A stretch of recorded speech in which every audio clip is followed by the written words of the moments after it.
欢迎来到健康养成记，我是 Amber。今天呢，我们来谈谈退化性关节炎可以做哪些运动有改善。那退化性关节炎呢，其实不是因为退化，严格的来说呢，它是因为这个软骨被破坏，所以呢，它其实并不是长者才会有这个退化性关节炎的。那今天呢，之所以会做这一集的原因呢，是因为我有一个30多岁的朋友呢，他已经被医生告知，就是说他有这个退化性关节炎了，而且呢，医生叫他去换人工关节。那还好他是多看了几个医生，所以呢，其他的医生就跟他讲说，你可以先做运动，这才免于他就是这个换关节的命运。那我们现在了解一下，造成这个软骨被破坏的原因，它会有哪些呢？主要有下面的10点。第一个就是这个膝盖突然的弯曲，或者是它是长时间的弯曲超过90度以上。第二个呢，就是长期的这个上下楼啊，或者是爬山。第三个呢，就是反复的这个弯曲伸直，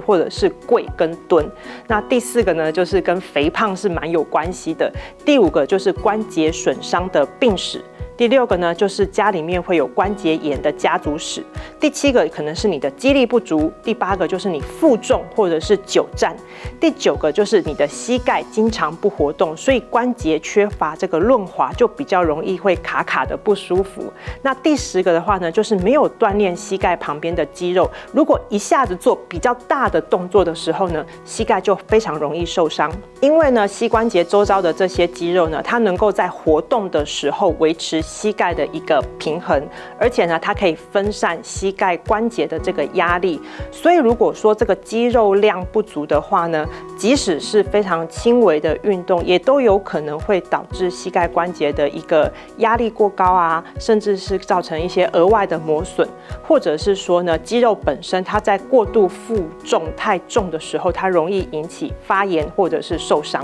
这个也会影响到膝盖，会觉得感到无力，或者是没有办法去支撑，整个膝盖呢就会变得比较痛了。那所以今天这集的运动呢，我们主要是先针对初次开始做膝盖运动的人所设计的，所以今天的动作呢会非常的简单。那之后呢，我们会增加一些比较困难的动作。那在运动上面呢，我们需要做的有3个部分。第一个是伸展拉筋的运动。那伸展拉筋的主要目的呢，就是我们要放松膝盖关节这个附近的肌肉，让这个肌肉呢可以变得比较有弹性。那之后呢，我们会锻炼跟膝盖有关的一些相关肌群。那这些肌群呢，它包含的就是我们的股四头肌，特别是这个股直肌，然后还有腿后肌跟小腿，那甚至是我们的臀肌也是需要锻炼的。为什么呢？英国运动医学期刊杂志呢，它做了一个论文统计的分析，它探讨的就是说，退化性膝关节炎的患者，如果他在运动当中呢，加入了髋伸或者是髋外展的运动的话呢，它对于膝盖关节发炎呢，它是比较有好的改善效果的。那么接下来呢，就一起来进入练习的部分。第一招伸展，第一个就是坐姿抱大腿，这个一定大家常常会看到过，就是你把你的腿伸起来了以后呢，尽量往你的身体里面靠，然后你的身体可以有一点点微微往前的这样的感觉去压这个膝。那这个主要在伸展呢，就是伸展我们的这个腿后肌的部分。所以呢，你就是拉起来，然后尽量往身体里面靠，然后差不多10秒钟左右之后，然后再放下来，换另外一只腿。那第2个伸展呢，它也是伸展这个腿后肌的部分，但是我们是用压膝的方式。你可以用坐姿的，你也可以是坐在这个地上。压膝的方法呢，就是如果你是坐姿的话呢，就是做好了以后，将膝盖伸直，然后有一点点勾脚的方式，2只手重叠了以后，压在膝盖上面，做这样子的按压。然后你可以按压下去，然后5秒钟，然后起来休息一下。按压下去5秒钟，起来以后休息一下。这个主要在伸拉哪里呢？主要在伸拉你的腿后面的大腿跟小腿后面这边的筋，就是把这边的筋先拉开。所以呢，这个是我们的2招伸展的动作。接下来呢，来教大家就是强化膝盖附近肌肉的这个力量。那我们最重要的其实就是我们的股四头肌嘛，所以坐姿上面我们可以有几个方法。第一个就是坐好了以后呢，把你的脚也是勾着，但是呢是用力的勾，这个是初阶的人可以这么练习的。那你在用力勾的时候呢，你可以感觉到就是你的上面的这个肌肉，还有你的腿后面的肌肉，还有就是小腿这边的肌肉呢，其实都要有用力跟紧缩的感觉。其实紧缩这个动作就已经是在练肌肉的方式了。所以如果你的膝盖呢初期是不舒服的，或者是说你是属于比较肥胖的人，然后不太能够做太多膝盖弯曲的动作的话呢，我们可以用这样子的方法来强化我们自己腿部的肌肉力量，这是第一个方法。然后第二个方法呢，也是坐姿的方式，然后把它侧一点点。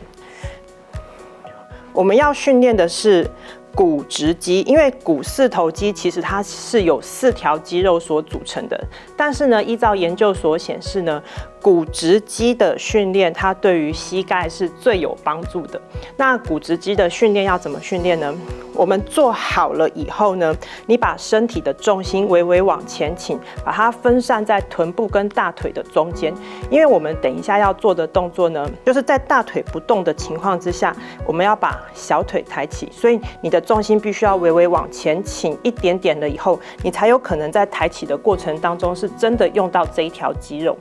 所以呢，慢慢抬起了以后，抬到你不能再抬了，然后停留大概5秒钟左右。然后你再慢慢放下，再次抬到不能再抬了，然后你再慢慢放下。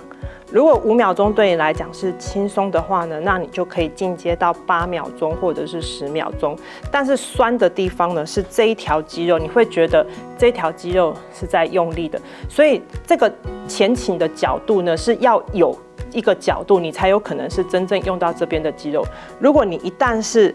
没有前倾的情况之下，这个抬脚对你来讲就是太容易的一件事了。所以我们一定要把自己的身体往前倾之后，然后做这个抬脚的动作。那肌肉训练的第3个，假设你不想要用坐的话，我们也可以靠在这个椅背上面，有一点点斜度，一样也是做勾脚的动作。大家可以试试看，当你在勾脚的时候，而且你的身体必须要绷直的情况之下，其实你也是非常练到你的股四头肌、腿后肌，还有特别是小腿的这个肌肉。就是慢慢的，然后停留大概5秒钟之后，然后再把它放下。对，所以今天教的这些运动呢，就是属于针对说你的膝盖还没有办法做很大幅度的弯曲跟练你的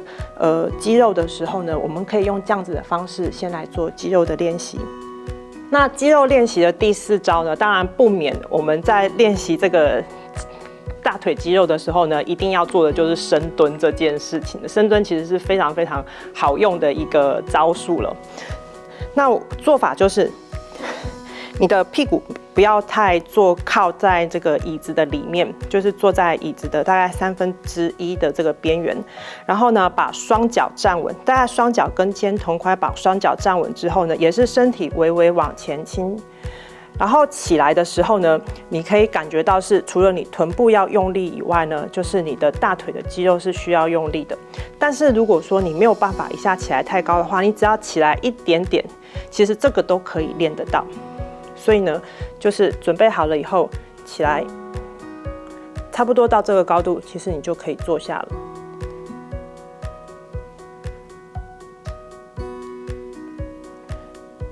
那如果说你是力量比较足一点的话，那当然就是直接站起来，然后再坐下来，站起来，再坐下来。最后一个呢，有讲到就是说，其实臀部的髋外展肌的训练呢，它其实是也有助于这个膝关节炎的这个缓和。怎么样做髋外展呢？我们可以用一个像翘臀圈这样子的东西，把它套在我们的膝盖的上面，然后你一样，你是坐在椅子的前1/3的这个边缘的地方，然后你的身体呢，缩小腹了以后呢，也是身体要微微往前倾，因为在你微微往前倾的时候呢，最能够用到的就是你臀部外展的肌肉。所以呢，我们做一个翘臀圈的开合动作。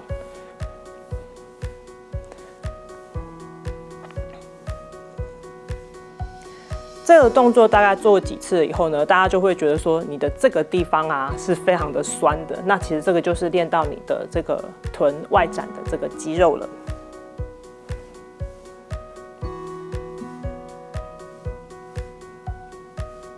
好，那以上呢，这一集呢，主要就是一个非常初阶的一个膝关节炎退化的一个基础练习。那我们就是针对伸拉肌肉的锻炼，还有就是臀部肌群的这个稳定来做训练。如果大家练习的过程中有任何问题的话呢，也欢迎在下方留言给我。那我们下次再见喽，拜拜。接下来帮大家做总复习，针对膝关节炎自我复健第一部分的伸展，第一个动作坐姿抱膝，坐姿将脚屈往身体的方向靠，停留5秒后换脚。第二个动作可以做压膝盖，坐姿将脚伸直，双手手掌交叉，直接压在膝盖上面，停留5秒后重复这个动作。这个动作主要是伸展膝盖后侧及腿后肌。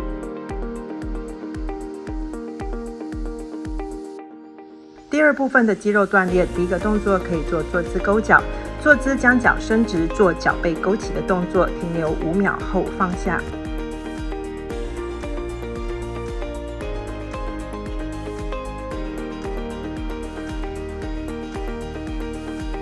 第二个动作锻炼股直肌，将身体的重心放在臀部跟大腿的中间，身体微微往前倾，在大腿不动的情况之下，将小腿慢慢抬起，抬到你不能再抬后，停留约5秒钟后慢慢放下。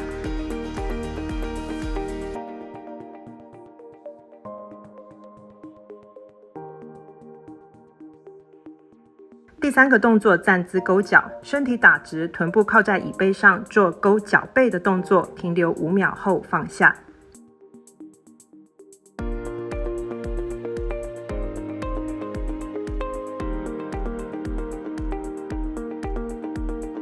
第四个动作坐姿深蹲，先坐在椅子约1/3的边缘，双脚站稳与肩同宽，身体微微往前倾，起身的时候感觉臀部跟大腿肌肉用力，离椅子1个拳头后就可以坐下了。有力气的人可以完全站起后坐下。